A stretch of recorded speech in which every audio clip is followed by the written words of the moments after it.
বেণীমাধব, বেণীমাধব, তোমার বাড়ি যাব। বেণীমাধব, তুমি কি আর আমার কথা ভাবো? বেণীমাধব, মোহনবাসী তমাল তরুমূলে বাজিয়েছিলে আমি তখন মালতী স্কুলে। ডেস্কে বসে অঙ্ক করি, ছোট্ট ক্লাস ঘর, বাইরে দিদিমণির পাশে দিদিমণির বর। আমি তখন নবম শ্রেণী, আমি তখন শাড়ি। আলাপ হলো বেণীমাধব সুলেখাদের বাড়ি।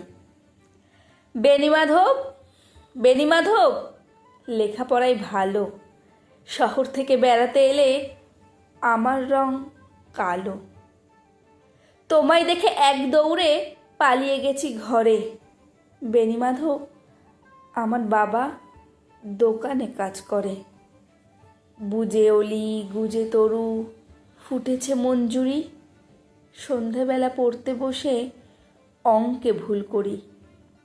আমি তখন নবম শ্রেণী, আমি তখন 16। ব্রিজের ধারে বেণীমাধব লুকিয়ে দেখা হলো।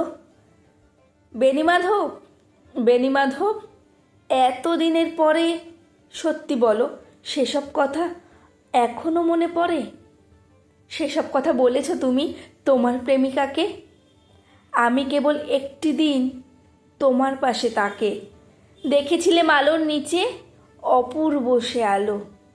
স্বীকার করি দুজনকেই মানিয়েছিল ভালো।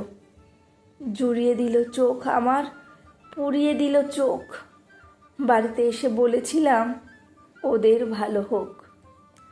রাতে এখন ঘুমোতে যায় একতলার ঘরে, মেঝের ওপর বিছানা পাতা, জ্যোৎস্না এসে পড়ে। আমার পরে যে বোন ছিল চোরা পথের বাঁকে মিলিয়ে গেছে, জানি না আজ কার সঙ্গে থাকে। আজ জুটেছে, কাল কি হবে? কালের ঘরে শনি, আমি এখন এই পাড়ার সেলাই দিদিমণি। তবু আগুন বেণীমাধব, আগুন জ্বলে কই? কেমন হবে আমিও যদি নষ্ট মেয়ে হই?